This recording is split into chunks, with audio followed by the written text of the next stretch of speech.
and downs. For me, I like to do everything in quality. I like to do everything top notch.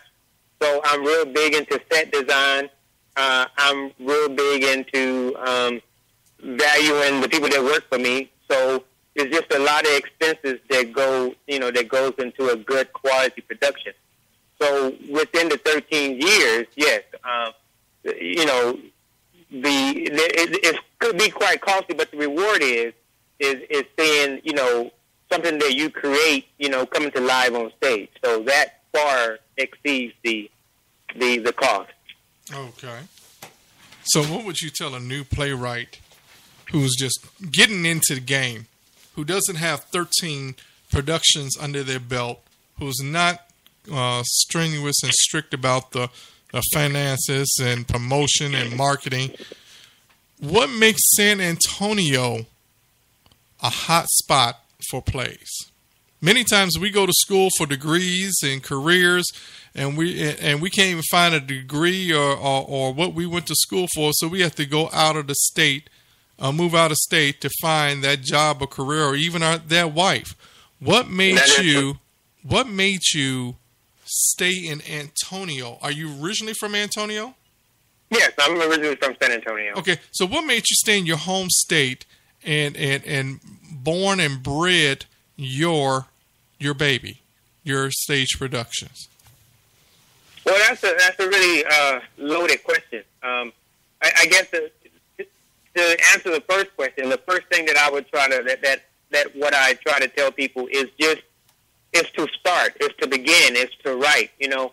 I've always learned that there's no great writers, but there are only great rewriters.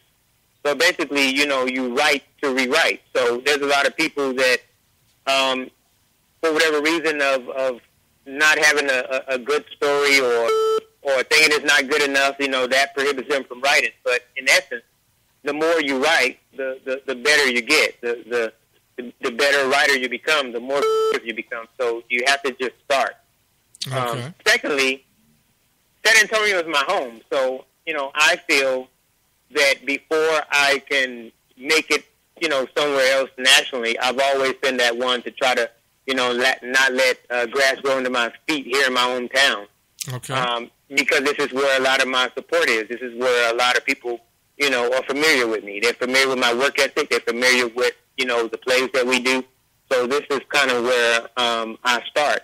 Now, it's not as culturally as other surrounding cities such as Dallas or Houston or Austin, but San Antonio, throughout the, in time, they will come out and support. So it's one of those places that, it's home for me. So Okay.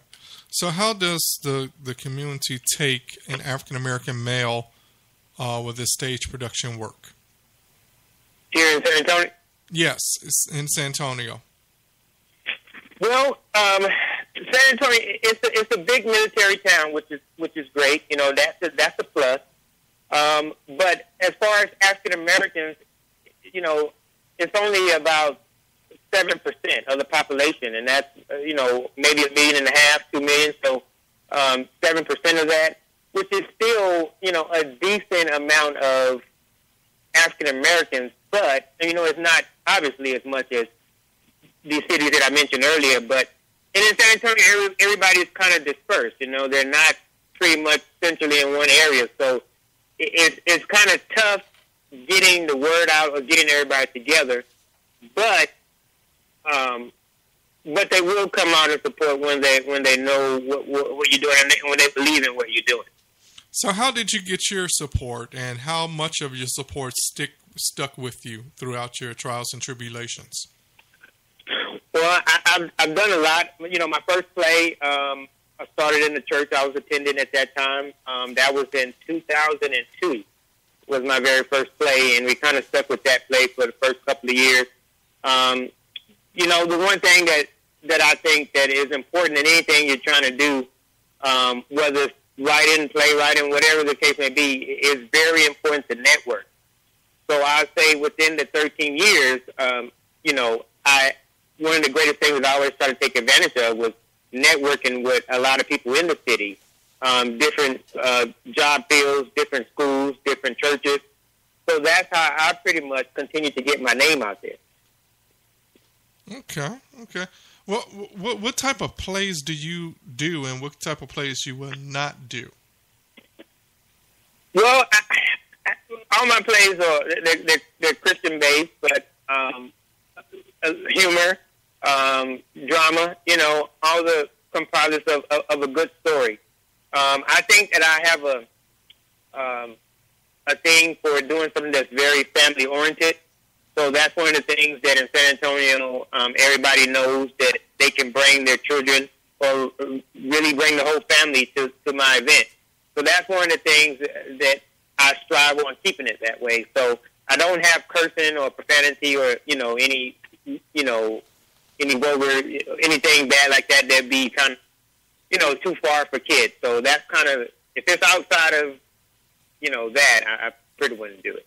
So do you feel that too many playwrights are doing plays pertaining to sexual abuse and molestation or homosexuality or same-sex marriage or relationships?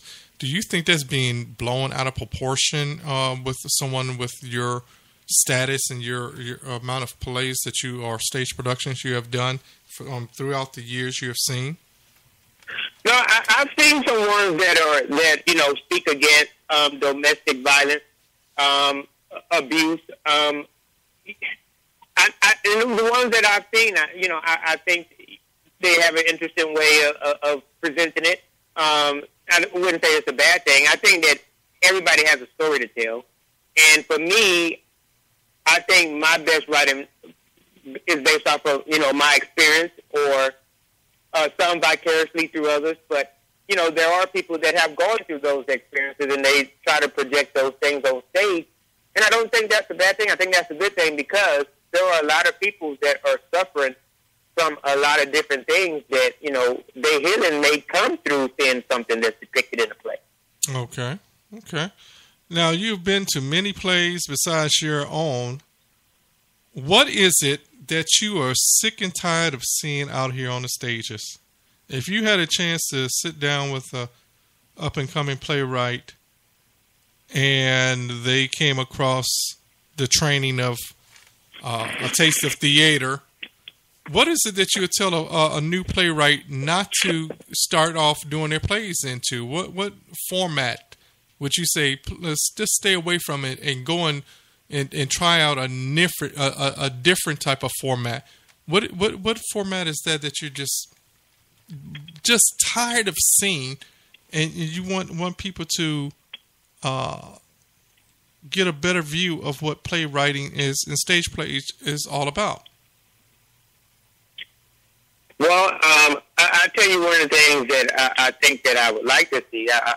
I would really like to see, and I think everyone would like to see a real good story, a beginning, middle, and end, one that ties, into one another, and one that makes sense. I think when you make it a story, something relative to what people are dealing with, that they can identify with, I think those are the ones that touch, the people that walk away with something, not just a good laugh or a laugh, but they have something that they can refer back to, that they can use in their own life. That's one of the things that as I brainstorm in every play that I write, I try to make it relative to what people are experiencing, more than just trying to get, more than just entertainment. I try to make it, something that I can change the world by. Wow. Okay. How's the women diversity out there in San Antonio, Texas, with doing stage productions? Is it a high ratio or a small ratio? Is that some place that you would recommend women to come and try out their craft? As far as putting on a play in San Antonio? Yes.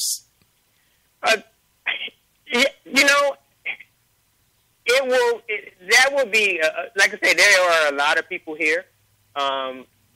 Actually, one of the things that would be a great benefit to anyone, including myself, what I've tried to do in the last several years is become more culturally diverse in my plays, and that having all different types of nationalities as far as the casting.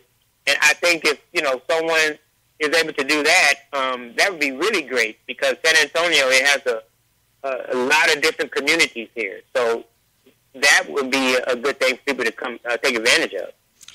You have just said our key word for today. I've been waiting for a playwright. What we do is we take key words and we highlight it, and we try to emphasize on those key words. You just said diversify. Diversify. How many playwrights do you see not doing that? African American playwrights. Well, that's a tough one, but it's very important. And I've learned that. I'm learning that. As long as if you're striving to grow, that's something that you have to implement in your strategy if you're trying to reach different people. Because the way I see it, just speaking truth about it, I don't look at it as only black people can, benefit from my plays. Again, my mission is to change the community, is to change the world. So I think everybody can benefit from that. Wow. So the word is diversify. Get yourself out there and be diverse with multicultural actors in your acts. Am I correct? That's correct. Okay. How many plays have you seen in your lifetime that has that? Not many. Not many? Not many. Not many. Okay. Do you feel that that is a dying reason why a lot of plays don't make it? I wouldn't attribute it only to that, but tell us in your own words, and this is real radio, not blog talk. This is real. Right. Tell us. I got to make that. I got to emphasize that we are real radio. But please tell my listeners, why is it so important for a new and up and coming playwright or stage director or production person to take this serious? I think you said the key word. Take it serious. I think just reflecting back at, I always talk to people about this, or when I'm in my circles or whatever, I'll say that, Tyler Perry did something, that's really good, but then on some end it was kind of counterproductive. But the good thing that he did is he opened the door for a lot of up-and-coming playwrights. Another thing he did was he, helped get a lot of men, come out to the plays to be supportive as well. So it's not just women, but it's men and women, coming to plays. He did that. I would say he single-handedly did that, where he helped drive more people to the theaters. But on the other hand, it kind of opened the door to where any and everybody, felt the unction to be a writer or put on a play. So with that doesn't necessarily mean that every play that I've seen or that I hear about is a stage ready play. Meaning, the writing could have been a lot better. The direction could have been a lot stronger. Instead of just throwing things on a whim just for the quick money. So I think you said the key word when you say take it seriously. And that's one of the things that you don't see in a lot of people that are just trying to do it. The passion is not there. It's other things that are driving them, but it's not the passion. And you can definitely tell when someone is passionate about anything in life. Okay. Oh, if there was a TV show out here right now that you would like to make into your own play, what TV show would that be? I'm brainstorming on a different type on a TV series for myself now, but I don't think I've seen one out there on this. I come from a finance background. I have like 8 years with a finance background. So I'm trying to put something together that